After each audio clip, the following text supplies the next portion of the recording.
Assalamualaikum anak-anak, jumpa lagi dengan Bu Via pada materi teks eksplanasi Bahasa Indonesia kelas 8. Jangan lupa siapkan alat tulisnya ya, mari kita simak. Pembahasan pertama yaitu pada KD 3.9 dan 4.9, pengertian teks eksplanasi. Teks eksplanasi adalah karangan yang menceritakan tentang fenomena, baik itu alam, sosial, ataupun budaya. Jenis teks ini mengandung pernyataan yang memiliki hubungan sebab akibat. Oleh karena itu, tujuannya untuk menyampaikan kepada pembaca mengenai mengapa atau bagaimana sesuatu itu bisa terjadi. Jadi dalam teks eksplanasi ini intinya menceritakan tentang berbagai fenomena ya. Nah, memiliki pernyataan yang berkaitan dengan hubungan sebab akibat juga. Selanjutnya, ada 6 ciri-ciri teks eksplanasi. Yang pertama, menggunakan istilah teknis. Contohnya, ada kata ekosistem, fotosintesis, dan ekologi. Nah, 3 kata tersebut merupakan kata istilah dalam suatu teks eksplanasi yang menyatakan tentang fenomena alam. Kemudian, menggunakan kalimat-kalimat aktif dan pasif. Nah, yang kedua ini maksudnya adalah kalimat aktif merupakan kalimat yang subjeknya aktif melakukan sesuatu. Sedangkan kalimat pasif merupakan kalimat subjeknya dikenal dengan sesuatu pekerjaan. Selanjutnya yang ketiga, menggunakan kalimat tanya dan kalimat berita. Artinya mempertanyakan tentang sesuatu dan menjelaskan tentang fenomena tersebut. Selanjutnya yang keempat, menjawab pertanyaan bagaimana, dan yang kelima menjawab pertanyaan mengapa. Nah, yang keempat dan kelima ini berkaitan dengan hubungan sebab dan akibat. Dan yang terakhir yaitu yang keenam adalah berdasarkan hasil penelitian ilmiah. Karena teks eksplanasi berkaitan dengan fenomena, maka teks eksplanasi ini didasarkan dengan hasil penelitian ilmiah. Jadi sesuatu yang berkaitan dengan fenomena alam, sosial, dan budaya itu termasuk hasil penelitian ilmiah ya anak-anak. Selanjutnya ada cara meringkas teks eksplanasi.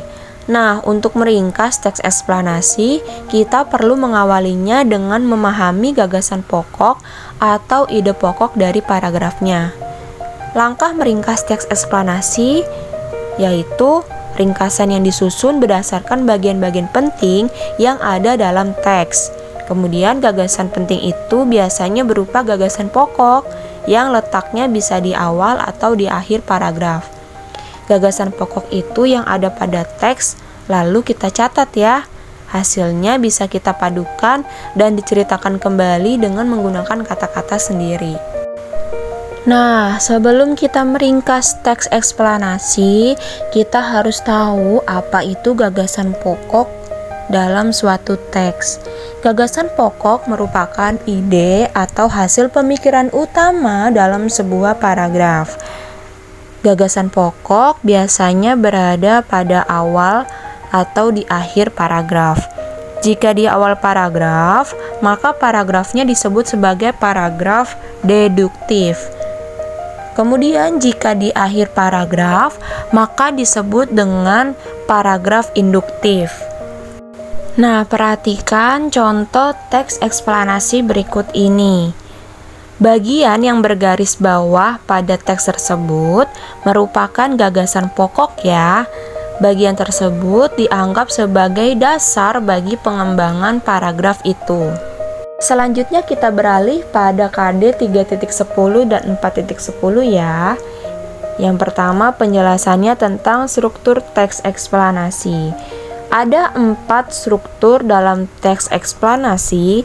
Yang pertama, identifikasi atau pengenalan fenomena. Artinya, ada sesuatu yang harus kita identifikasikan berdasarkan fenomena alam, sosial, budaya, dan lain-lain. Selanjutnya ada rangkaian peristiwa atau proses kejadian. Artinya ada penggambaran sebuah rangkaian kejadian. Jadi diceritakan dari awal sampai akhir itu kejadiannya seperti apa. Kemudian ada ulasan, artinya komentar atau penilaian tentang konsekuensi atas kejadian yang dipaparkan sebelumnya. Jadi di ulasan ini ada komentar atau penilaian ya dari fenomena yang kita paparkan sebelumnya. Selanjutnya ada simpulan, artinya penutup peristiwa. Kita simpulkan nih dari paragraf 1 sampai paragraf akhir ya. Berarti dari identifikasi atau pengenalan fenomena, rangkaian peristiwa dan ulasan itu kita simpulkan. Itu akan menjadi sebuah penutup peristiwa tersebut yang sudah kita tentukan. Kemudian mari kita perhatikan contoh teks eksplanasi berikut ini ya. Di sini ada teks eksplanasi yang berjudul tentang kemiskinan. Bisa kita lihat pada paragraf pertama atau yang berwarna merah, ini disebut sebagai identifikasi fenomena ya. Artinya ada sesuatu yang diterangkan berdasarkan fenomena yang terjadi. Kemudian paragraf kedua dan ketiga ini merupakan proses kejadian. Artinya ada gambaran suatu rangkaian kejadian dari awal sampai akhir. Selanjutnya di paragraf keempat atau yang berwarna ungu ini disebut sebagai ulasan ya anak-anak. Artinya ada komentar atau penilaian tentang fenomena yang terjadi sebelumnya. Berarti bisa kita lihat ya kalimat seharusnya di Indonesia tidak perlu ada kemiskinan. Nah, kalimat tersebut sudah tepat ya. Itu termasuk bagian dari yang namanya komentar. Selanjutnya di paragraf terakhir atau paragraf kelima di sini disebut sebagai simpulan. Artinya penutup suatu peristiwa ya anak-anak. Selanjutnya ada kaidah kebahasaan teks eksplanasi. Teks eksplanasi mempunyai 4 kaidah kebahasaan. Yang pertama, menggunakan kata teknis. Kata teknis di sini contohnya ekosistem, fotosintesis, dan ekologi. Nah, 3 kata teknis tersebut termasuk bagian dari fenomena alam ya. Kemudian yang kedua, menggunakan kata benda jenis fenomena. Contohnya gerhana, banjir, proses evolusi. Adapun kata-kata benda jenis fenomena lainnya ya yang bisa kalian temukan dalam teks eksplanasi. Kemudian menggunakan konjungsi kausalitas. Konjungsi kausalitas ini contohnya ada kata sebab, karena, sehingga, oleh karena itu, dan oleh sebab itu. Itu dapat kita temukan dalam sebuah teks eksplanasi ya anak-anak. Selanjutnya yang terakhir menggunakan konjungsi kronologis atau yang berkaitan dengan hubungan waktu. Contohnya, kemudian, lalu, setelah itu, pada akhirnya. Nah, 4 kebahasaan ini ya, 4 kaidah kebahasaan ini dapat kita temukan dalam sebuah teks eksplanasi anak-anak. Nanti jika kalian menemukan suatu teks eksplanasi, kita bisa temukan mana itu kata teknis, mana itu kata benda, mana itu konjungsi kausalitas, dan mana itu konjungsi kronologis. Anak-anak, teks eksplanasi dapat dibentuk karena ada pola-pola pengembangan di dalamnya ya. Nah, teks eksplanasi dapat disusun dengan berbagai pola, yaitu dengan pola kronologis atau tentang hubungan waktu dan kausalitas ya. Kedua pola itu dapat divariasikan berdasarkan penyusunannya. Kedua pola itu bisa saling melengkapi. Nah, di samping itu diselingi dengan pola-pola lainnya ya, seperti definisi, ilustrasi, dan umum ke khusus. Seperti itu ya anak-anak. Adapun langkah-langkah dalam menulis sebuah teks eksplanasi. Yang pertama, kita harus tentukan topik atau suatu kejadian yang menarik, dikuasai dan aktual. Jadi di sini kita bisa bebas ya, mau memilih fenomena alam, sosial atau budaya. Kemudian yang kedua, menyusun kerangka teksnya, yaitu dengan mengembangkan topik utama ke dalam rincian topik yang lebih spesifik. Artinya disusun dengan urutan kronologis atau kausalitasnya ya. Selanjutnya yang ketiga, mengumpulkan bahannya, yaitu berupa fakta atau pendapat dari para ahli terkait kejadian yang ada. Jadi di sini kita bisa mengumpulkan bahan itu dari narasumber yang kita tanyakan, artinya berupa fakta ya atau pendapat.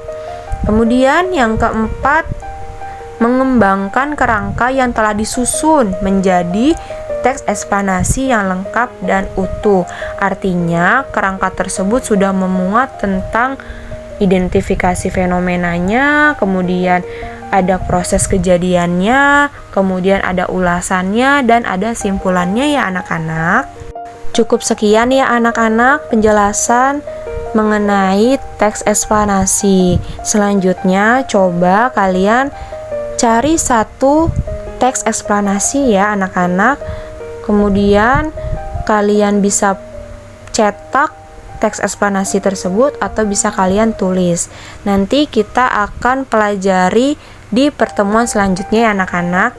Terima kasih yang sudah menyimak penjelasan dari Bu Fia tentang teks eksplanasi. Semoga pembelajaran hari ini dapat bermanfaat untuk kita semua. Jangan lupa jaga kesehatan ya. Terima kasih. Assalamualaikum warahmatullahi wabarakatuh.